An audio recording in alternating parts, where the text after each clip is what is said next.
A single crimson feather drifts over the shattered battleground of Mount Lingxu, where the echoes of clashing swords still hang like smoke. The disciples of the Azure Sect lie scattered, some lifeless, some barely clinging to the strands of their cultivation. In the shadow of the collapsing sky pillar, Qin Lie's hand trembles around his sword, the weight of past betrayals pressing upon him. Whispers of an ancient curse stir in the wind, promising that what rises from these ashes will not resemble the world that was. Prepare to witness the next storm of destiny unfold in recap. Tales of Herding Gods, Chapter 695, Chapter 696. Qinmu saw Xu Shenghua off, and King Yama had taken Ningjin to Fengdu, perhaps a place befitting his survival. Each of them bore their own traits, and the goddess of heavenly Yin's troubles had found resolution. With 324 varieties of heavenly Yin world runes, the world would no longer languish in emptiness, but blossom into a realm of vitality. Qinmu exhaled softly, for countless practitioners of divine arts would soon enter, nourishing its growth, and 100 philosophical schools would allow the arts to flourish unrestrained. The eternal peace reform, aided by the goddess of heavenly Yin, would only gather momentum over time, yet patience was demanded. Neither eternal peace nor heavenly Yin world had matured. The present was perilous. The flames of reform might be snuffed out at any moment. Qinmu frowned, dismissing troubling thoughts, and sought the dragon Qilin with Yan Jingjing. He found it laboring alongside He Yi, commanded relentlessly by the women of West Earth, the strain of obedience heavy upon its shoulders. The dragon Qilin longed to cry, yet tears eluded it and refusal was impossible. The female practitioners of West Earth wielded arts that controlled all things with spirits and souls, bending its will to their desires. Fatty Dragon is truly diligent, Qinmu observed, a smile breaking across his face. Help me carry my sword pellet. It is time to return to eternal peace. The sword pellet stretched over 100 yards, dauntingly weighty. The dragon Qilin considered refusal, yet reflection struck. It had toiled for the West Earth women, and if it denied Cult Master, it would forfeit all spirit pills from that day forth. Bracing against the weight, it bore the sword pellet, and Qinmu's heart swelled with satisfaction. The creature had grown truly industrious.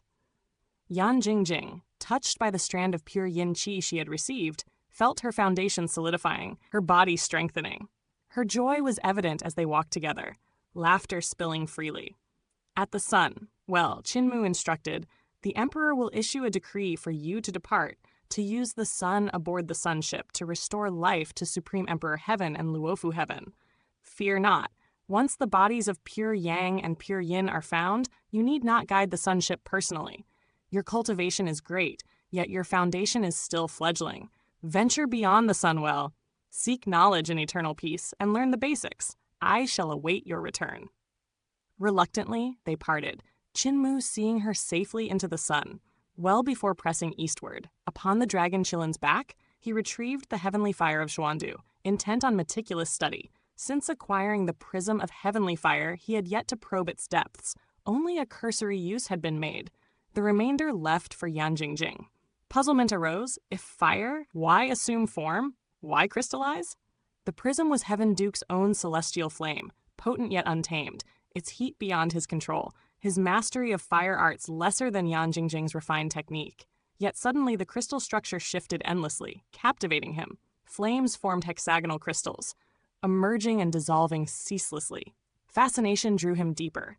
Within these hexagons lay octagonal subcrystals, their shapes unstable, alternately flat and round. Layer upon layer of algebraic structure unfurled, each more intricate than the last, culminating in shapes no longer bound to simple geometry. Qinmu measured, recorded, and assembled spirit weapons to inscribe equations, unraveling the heavenly fire's marvel. Days vanished unnoticed as he traced the collisions of minuscule dots at blinding speed, their paths weaving perfect algebraic forms. Activating the fire with vital qi magnified these collisions. Extremes of heat and destruction emanating. Could this be the purest form of heavenly fire crystal? Awe and intoxication gripped him. Algebra had become the highest art, incomprehensible even to the great computational canons of Azure Sect, suited for the macrocosm, but powerless against the fire's microcosmic lattice. Layer by layer he delved, deducing and recording, heart and mind absorbed. The dragon Qilin, burdened with the sword pellet, moved steadily, unconcerned by the intricacies of his master's study. At last, Qin Mu discerned the heavenly fire's microscopic architecture and completed his equations, spreading the papers with a satisfied smile. Where the Tao sect names their canon, computation canons of supreme mystery, mine shall be the computation canon of supreme molecule. One explained the cosmos, the other the infinitesimal, the great Tao of the microscopic. Though still incomplete, Qin Mu had begun with the heavenly fire of Xuandu. Excitement surged as he resolved to deduce the great Tao of heavenly fire. His fire runes, though vast in number, vermilion bird runes, Mars sovereign runes, god and devil fire, ancestral dragon writings, were inadequate. To comprehend the great Tao, all must be abandoned, returning to zero. The first step, inscribe 1, the primordial point from which the algebraic lattice would expand, point by point, forging unique crystalline formations. With this, the computation canon of supreme molecule could calculate and arrange diverse crystal structures into divine arts, each a manifestation of heavenly fire's power. Qin Mu calculated while the dragon Qilin trudged, the sword pellet dragging its strides. Upon reaching the god-broken mountain range, reduced to rubble, the first divine art of the great Tao of heavenly fire crystallized. Rough, unrefined, yet a vessel of Tao's power. Divine art revealed the Tao's force. One could labor in the fields of creation, fashioning subsequent heavenly fire arts. Suddenly a voice pierced the air. Son of Yudu, Qin Fengqing! Qin Mu's brow lifted in recognition. Brother Qi Juyi, he greeted with a calm smile. Standing atop the ruined peaks, Qi Juyi replied indifferently. Son of Yudu, I come to take my leave. I return to the celestial heavens, abandoning the lower realms. Do you grasp the meaning? Qin Mu's eyes glimmered. The celestial heavens were poised to act upon eternal peace. Qi Juyi nodded, recounting his observations of the imperial preceptor's reform burning like wildfire, and of his 3 senior brothers. Qin Mu mused upon Lu Yongku, Kui Qingpei, and Fu Yanqi, considering their potential in the great ruins, yet aware their solitary might was insufficient against eternal peace's amassed experts. Qi Juyi's smile was elusive. They descend calamity, not to fight you. To a god commanding Mingdu's life and death book, annihilating millions is effortless. Reviving statues to summon slaughter is merely routine. The corners of Qin Mu's eyes twitched, acknowledging the life and death book's fearsome might. Qi Juyi continued, You possess the 5 thunder pot, a divine vessel of North deity, containing 5 mighty thunderclouds each bearing fire bell weapons. Qin Mu nodded, recalling Dark Warrior Great Deity. Qi Juyi elaborated, The divine arms were instruments of calamity, and even hidden artifacts of eternal peace could not contend. The weapons of natural-born sacred gods were formidable. If I were you, I would vanish, hide far from this place. Qin Mu's gaze sharpened, solemn. Brother Qi, though we stand as rivals, why grant me such counsel? Qi Juyi's smile deepened. My grudge is with you alone. Eternal peace's end is inevitable, yet I wish to fulfill one last desire. When experts clash, strike the heart first. By revealing this secret, your Tao heart is shaken, giving me confidence to triumph. Qin Mu replied with leisure. With the knowledge you've imparted, your life may yet be spared. Come. Qi Juyi's lips curled into a faint smile, yet his gaze was frigid as the northern wind. His aura erupted, reaching a peak that seemed to pierce the heavens. His fighting spirit surged skyward, like a torrent of celestial fire. For countless moons, 2 or 3 years' worth, he had sought this singular chance, to finally vanquish Qin Mu with absolute perfection, a prodigy favored by the heavens, heir to the southern heaven red deity's bloodline, wielding 2 emperor's throne techniques. Qi Juyi had carried his lofty ambitions into the lower realms. Yet upon his first steps, he was struck down by the combined force of Qin Mu and Jie Li. Not long after, he fell again, alone before Qin Mu, to suffer 2 defeats in succession burned with unspeakable humiliation.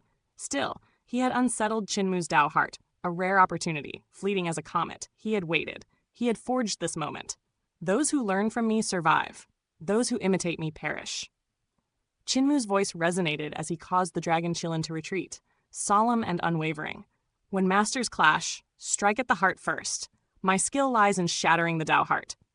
Jie Li, Shu Shenghua, Grandmaster? All of you could survive my onslaught. I have seen your growth, yet you faltered in one truth. Hesitation. By imitating the strikes of my Tao heart, you sealed your defeat. I am unmatched in this art.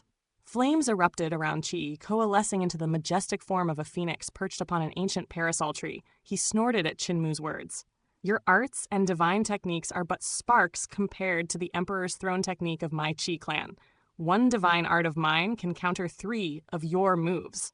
His movements accelerated, executing his art with a fluidity that grew more astonishing with each heartbeat. The taste of past defeat had sharpened him, and now his ascent was undeniable. The Emperor's throne techniques were mysteries profound, akin to the path of Eternal Peace's divine cultivators. Each step demanded relentless grind and enlightenment, a comprehension grasped only through chance and insight. Even the rare saints of Eternal Peace, appearing once every 5 centuries, required decades to fully master their Tao sword, guided by previous masters. The likes of Butcher, Blind, and Deaf of disabled elderly village reached the summit of their path only after lives of tribulation, of torment and failure. The ordeals of Qinmu, stepping into the sword path, had been no less grueling. The first ancestor human emperor shattering his bones, his skills, and his Tao heart, forcing him to kneel before the fallen second ancestor's corpse.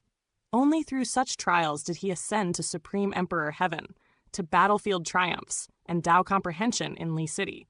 Blood, sweat, and tears uncounted marked his labor. Qi, nurtured under the Southern Heaven Red Deity and Mingdu Black Deity, had cultivated with ease, his Emperor's throne techniques expanding the path without the need for suffering. His rise was smooth, his comprehension untested, and until meeting Qinmu, he had believed himself invincible, a sovereign among peers. Twice defeated, he realized that his mastery of the path was yet incomplete. Henceforth, he walked his own way, his growth relentless. Behind him, atop the ancient parasol tree, a 9-headed phoenix circled, wings beating through the mist.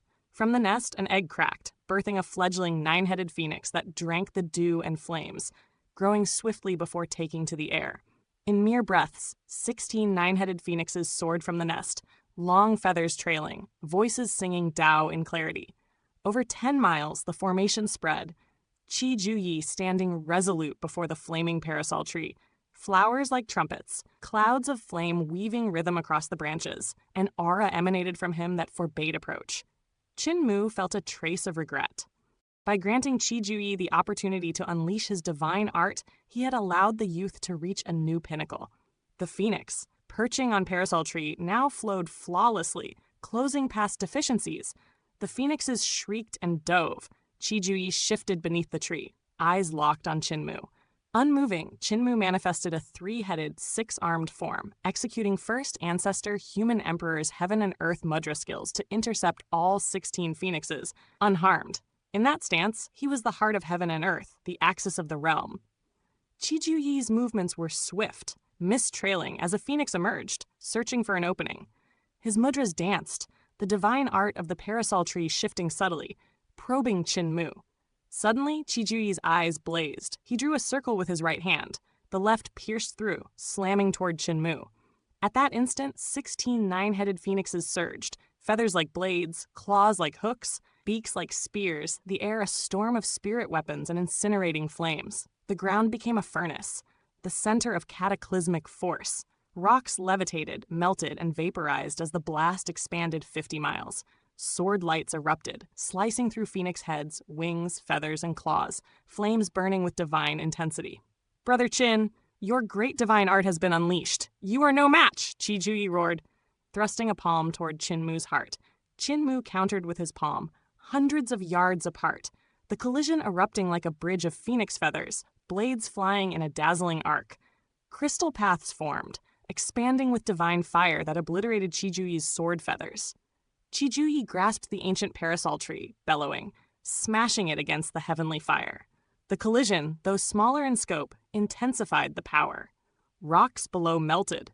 Divine arts pressed upon the land, weight unbearable.